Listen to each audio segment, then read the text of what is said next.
Hey everybody, welcome back to the channel. KDE 6 has been, live for about 2 to 3 weeks now. So I was wanting to look at this KDE Neon. It's basically the distro to test KDE. It's developed by the KDE team, and it's based on the Ubuntu 2204 LTS, Ubuntu, however you want to say it. So we'll go to download now. And we'll grab the user edition, which when I hover over this, it looks like March 21st is the latest and greatest. I'll go ahead and grab that again because I don't think I've got that one. And I'll cut the video here and then I'll come back when this is finished.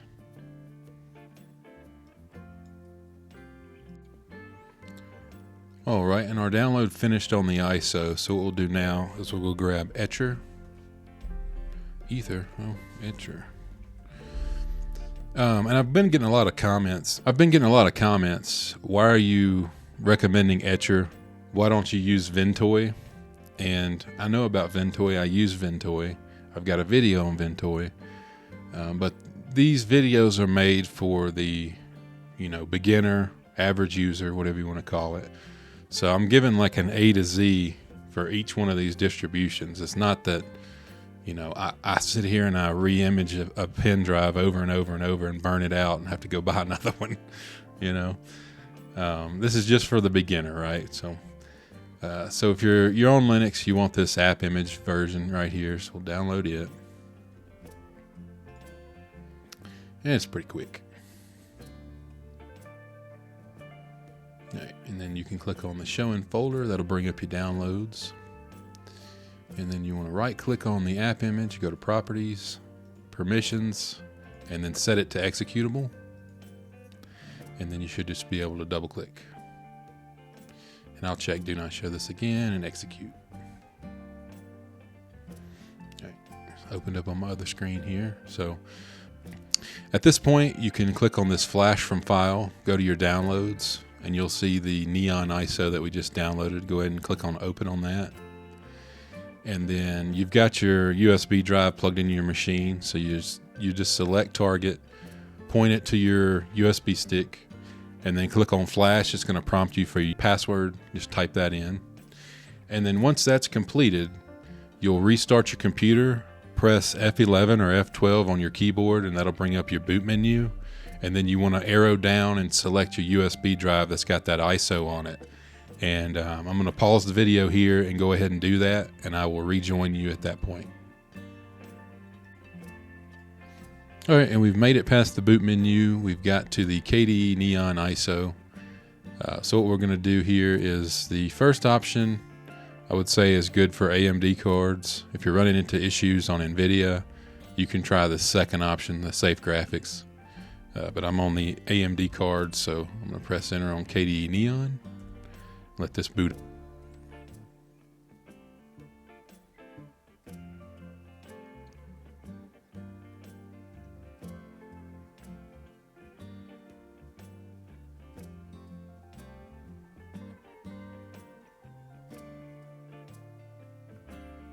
All right, and we're booted up into KDE Neon with the KDE Plasma 6. So install system, we're just gonna click next. And I mess up on this every time. I should have just clicked on that install system instead of going through this. Let's go back. Let's just click on this install system now. And then what we can do on this is just hit the X. KDE Neon, here we go, next. Select your location, next. Keyboard layout. And then erase the disk. 20 gig. So this is a VM that we're going to be doing the installation on. It's running inside my capture machine, which is already on KDE Neon. I just want to run through the install with you real quick. So once we're finished with this install, we'll be on physical hardware for the rest of the video. Just put in your username, password.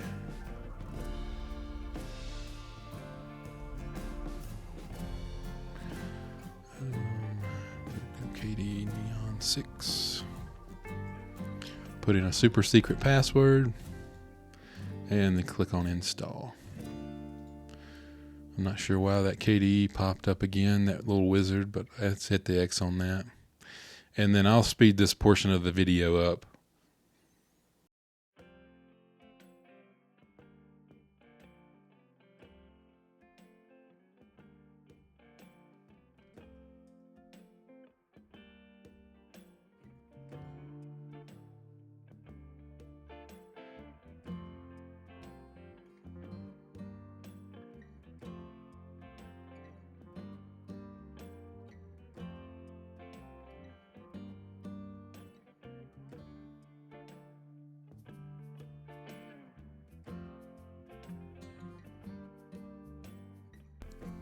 All right, and the install completed. So we'll just click on Restart Now. And like I said, this is a VM, so if you want to see what that looks like, I'll go ahead and press enter here. We'll let it reboot.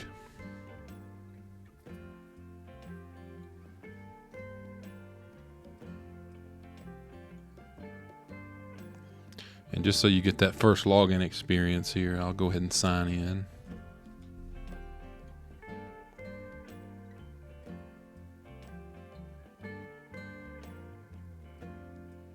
Here's the wizard again. Now it kind of makes sense to run through this.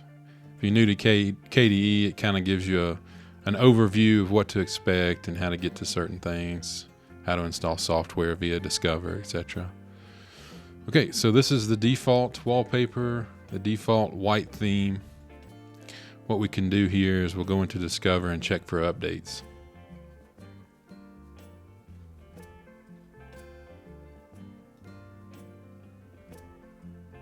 And then once this is finished, I'll switch over to my capture PC and we'll finish the video out there. And that'll be on real hardware, so we'll get some better numbers, some more real world numbers.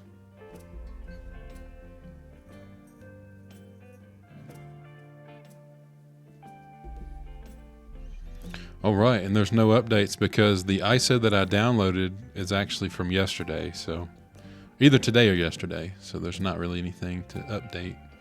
That's pretty awesome. So we'll go into system settings real quick. About this system, KDE Plasma version 6.02, framework 6.0.0, Qt version 6.6.2, kernel 6.5, and it is running Wayland. All right, so now what I'm gonna do, I'm gonna shut down this VM and we'll switch over to the actual hardware. So that's where I'll pick back up. Alrighty, and now I'm on my capture PC here.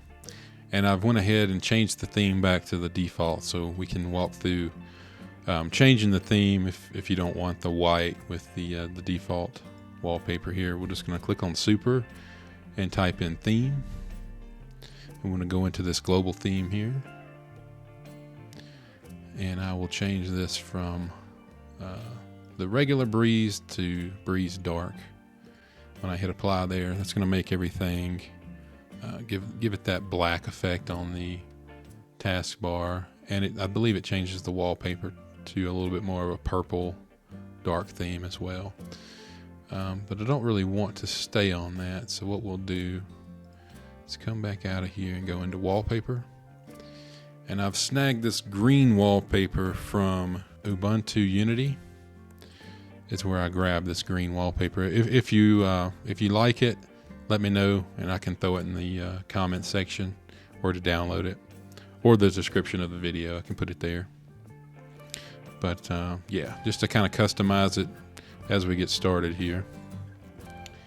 And that covers the theme. All right, let's go ahead and grab a Neo fetch. So just Super, and then the terminal in KDE is called console with a K.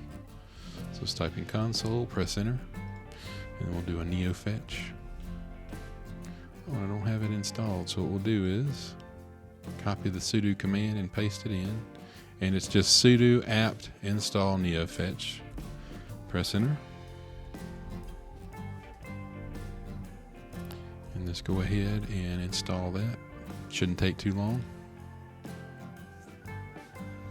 Okay, and now if we do a Neo fetch,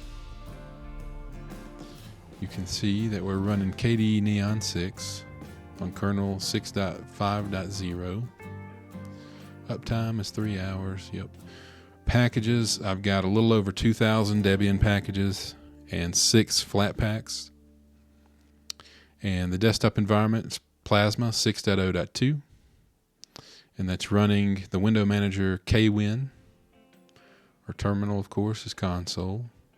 And I wouldn't pay too much attention to this memory because I've got several file explorers open, OBS is running, and then Obsidian with my notes for the videos open, so don't pay too much attention to the memory.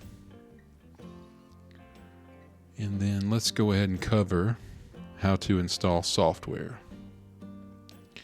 And I believe I've already got GIMP installed, so let's go grab Inkscape. So just in the search bar, we're just going to type in Inkscape and press enter.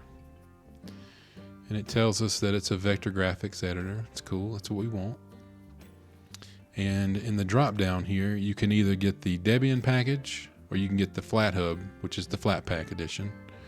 I do want to show you the file size difference. Let's see. I don't know that we can see that from here. Okay, yeah, we can. At the very top, 16.9 megabytes, super tiny. To where if you go with the FlatHub edition, the Flatpak, it's a little bit bigger. It's almost 300 megabytes. So what I'm going to do is I'm going to stay with the Debian edition. Go ahead and hit install. Put your password in.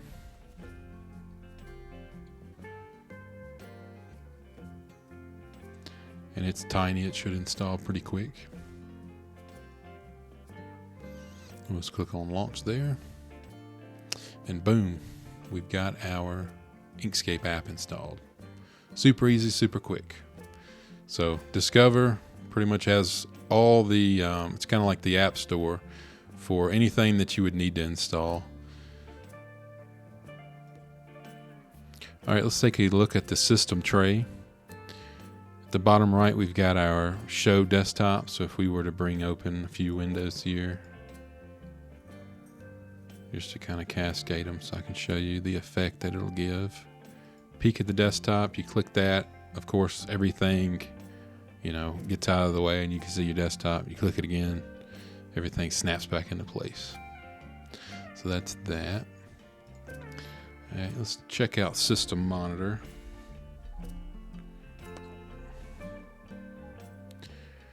And like I said, I've got all these applications open, so don't pay too much attention. It's not like we're sitting here idle or anything like that. It shows my disk space, CPU, the network connection, download and upload, and then your host name, OS information, the KDE versions, whatnot. And then you can sort this by what's taking up the most memory, what's taking up the most CPU. So I'm video capturing, obviously. OBS is going to be the top contender there. And then I've got my notes open, and then the File Explorer, and then Discover, X-Wayland, Video Bridge. So just other little processes in the background here.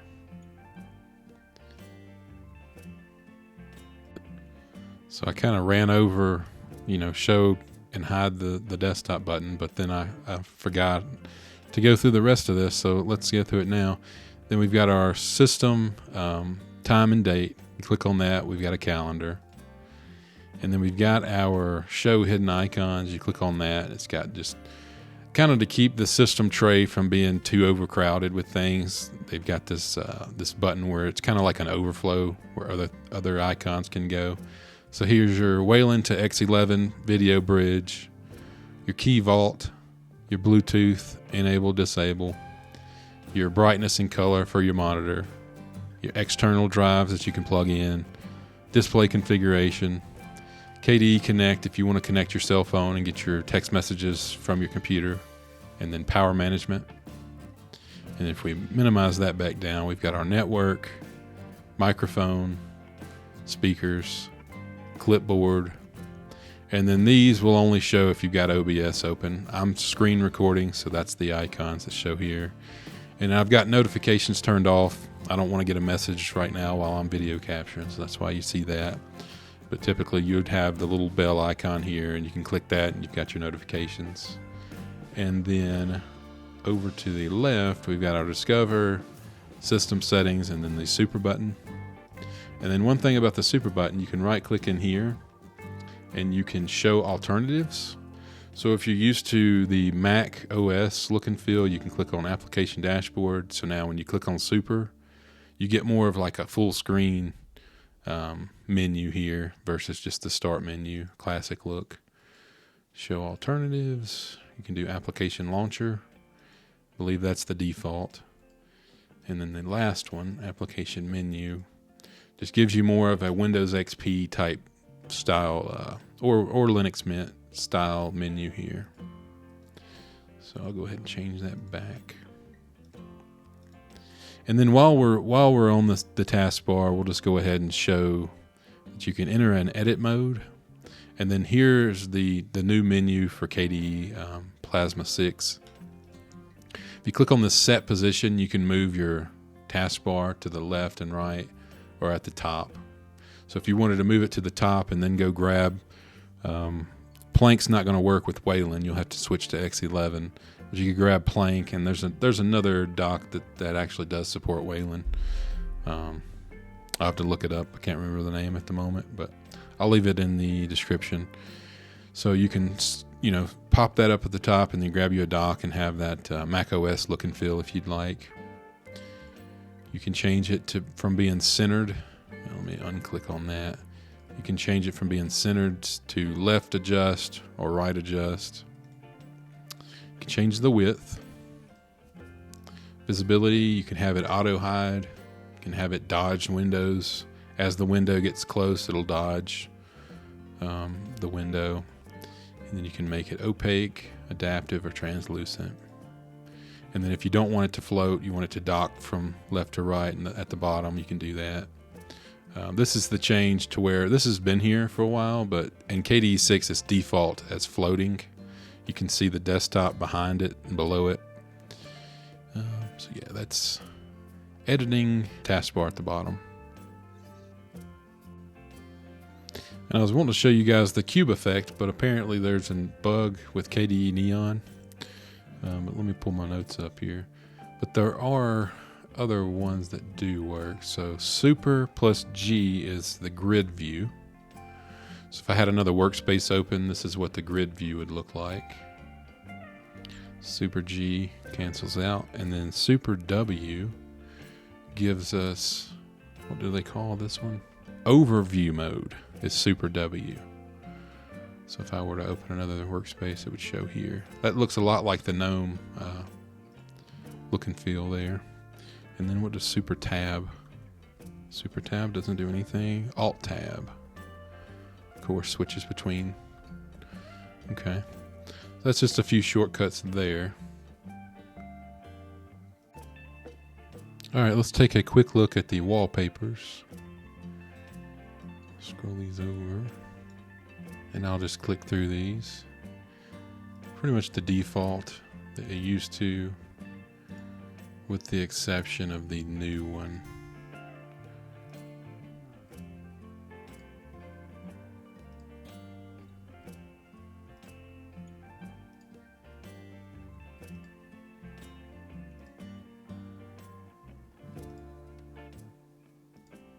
Not sure if that one was new or not.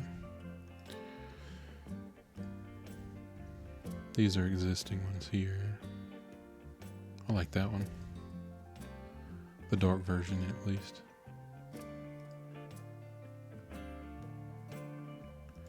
And there's the default mountain. Okay, here's the new one, Scarlet Tree.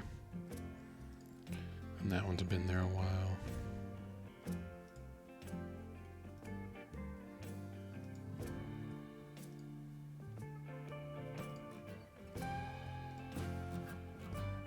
I'm just going to hit cancel there. Discard.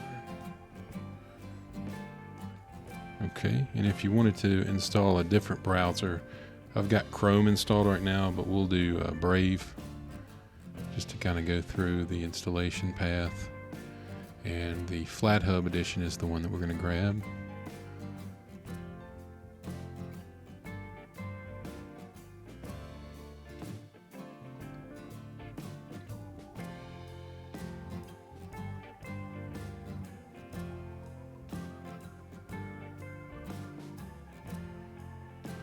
Go ahead and launch that. You can set it as default if you want to. I'm just going to skip. Go with dark mode. And then uncheck the telemetry and finish. If you wanted to pin that down here, you just right click, pin. And now it's a list of the apps. So if you close it, boom, you got it right back. And that's going to do it for today's video. Here are some videos you may find helpful and informative. If you have any questions or comments, please leave them in the comment section below. If you're new here, please consider subscribing so you don't miss out on any future videos. Thanks for watching, and I'll see you in the next one.